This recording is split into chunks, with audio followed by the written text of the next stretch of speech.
That's all the commemorative Air Force hangars right there.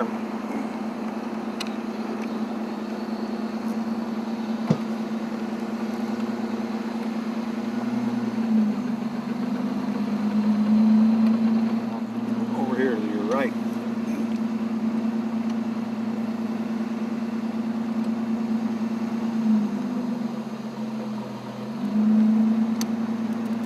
Get my auxiliary fan going here. It's slow moving. Hear that thing? Is that from parade mode? Yeah.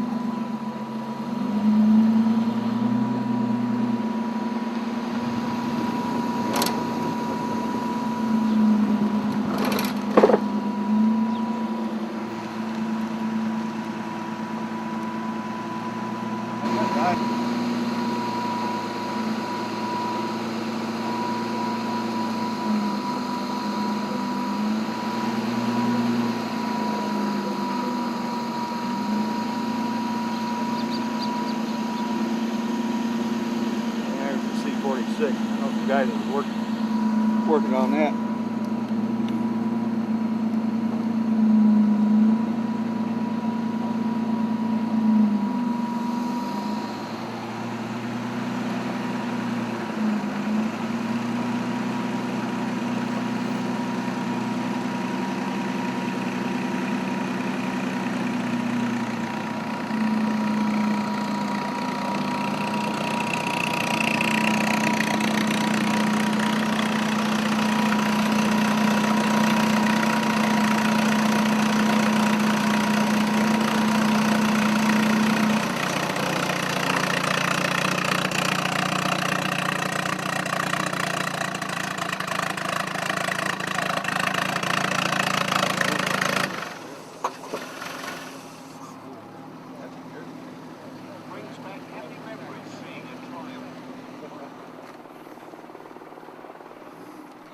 I was over here a number of years ago. They had an air show here.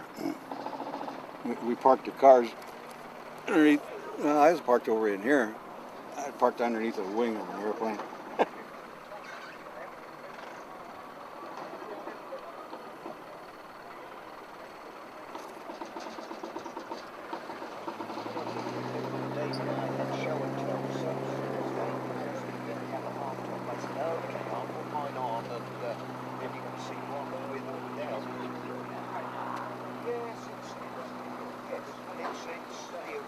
Training facility for the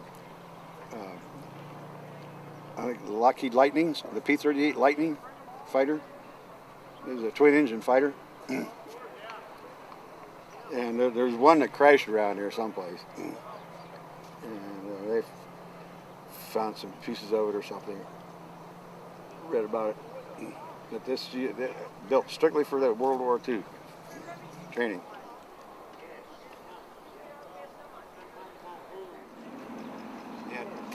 Pan American security.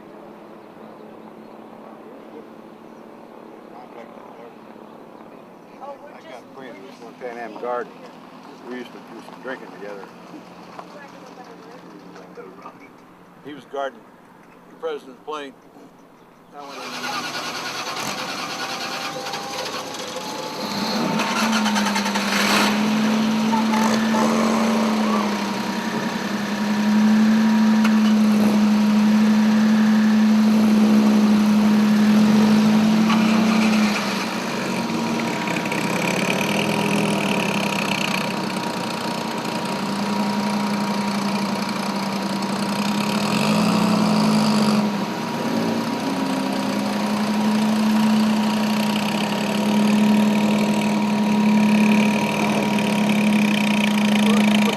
Touching airplanes.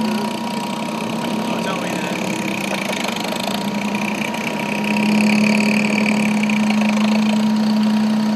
Oh, I see what they're doing.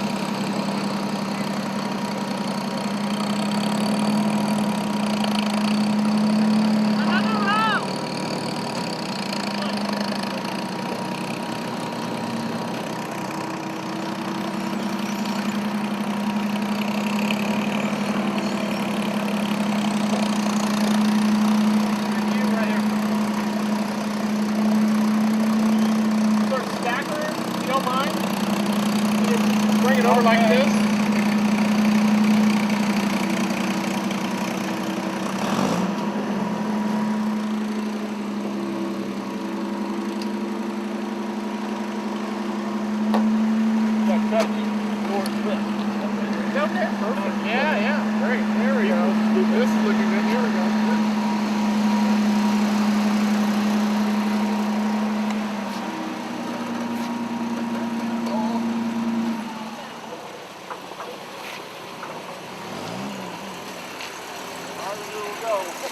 I'll back up. Right there. Right there. You want to leave it at Excellent. that angle? Right there. You're the man.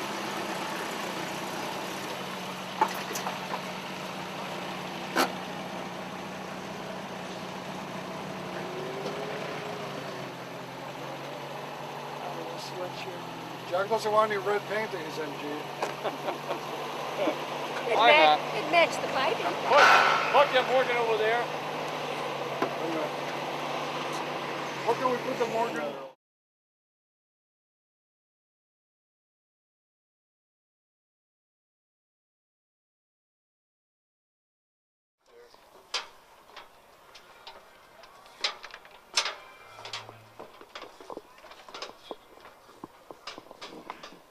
You have to duck that a little bit. Oops.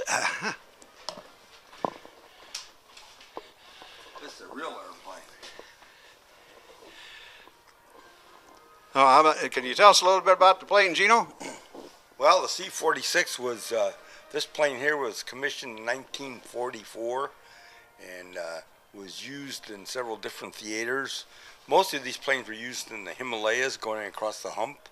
That was their famous because they could fly at high altitudes and carry 45,000 pounds of cargo and weight or whatever. And they had a really good displacement and easy landing field. They didn't need a long field to land, so they were perfect for that setup.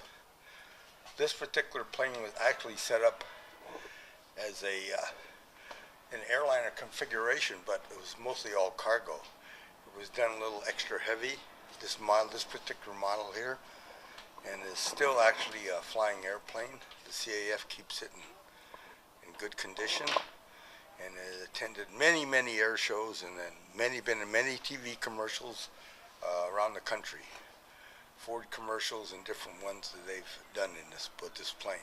I'll be darned, I didn't realize it was used in commercials. Oh yeah, several commercials. The Ford one, and the one that had the Syntron, the people that had when they were jumping out with different vitamins. And Okay, stuff. yeah, I remember that. Yeah, it was all done in this plane. What kind of work are you doing on this plane? Do general maintenance, maintenance of the aircraft, engine, and a variety of works to keep it up, to keep the corrosion off, keep the thing in pretty good condition. A lot of it's been redone. We redid a lot of it a year ago because it got so bad that we had to take it in and redo it. Can we walk up there and look at the So cockpit? we still got a lot more work to do, but I think the last time I was over here in this plane, it was a couple of years ago, and guys were just getting started on it at that time. it's all been redone. Oh, yeah. All brand new all the way up. Yeah, I see the new plates up there. So that was all redone. It reskinned because there was so much corrosion from the bulkhead all the way back to here. Then the next one they got different. This bulkhead all the way back. So all of that skin there, that's the gray, light gray color, that's new, That's all brand new. new stuff. Anything that's gray is brand new. Yes. Every stringer, every sheet of metal was hand done and put in here. We did it here at this facility. Made every part and put it back in. Tell me about the name, China Doll. China Doll. This plane originally was called Humpty Dumpty, and then when it first came here, and then they decided to change the name to China Doll because it fit the theater that it was in more than Humpty Dumpty, so that's how they changed the name. Yeah, that was stemmed from the days when they were flying the hump. Right. So they thought it was more appropriate to call it China Doll. And so that's how they got it. Boy, you got All old radio equipment that's in here. It was it's not operable, but that's what they had in here originally. The cockpit is all original. As you can see, it's kind of primitive. There's no assist on anything. It's all mechanical. Most of the pilots bring up their own little GPS because it really doesn't have one in their plane. They didn't have it in those days. So What I see, this one tank here is labeled alcohol. Yeah, well, that's for our bar service. We have it 25,000. We open the bar. It holds 20.9 gallons. Wow, you can get a pretty good jag on with that, couldn't you? Yeah. Actually, that tank is for the propellers. Alcohol for de-icing. Okay. That was set up for the propellers, but it's unoperable now. We don't. It's just there.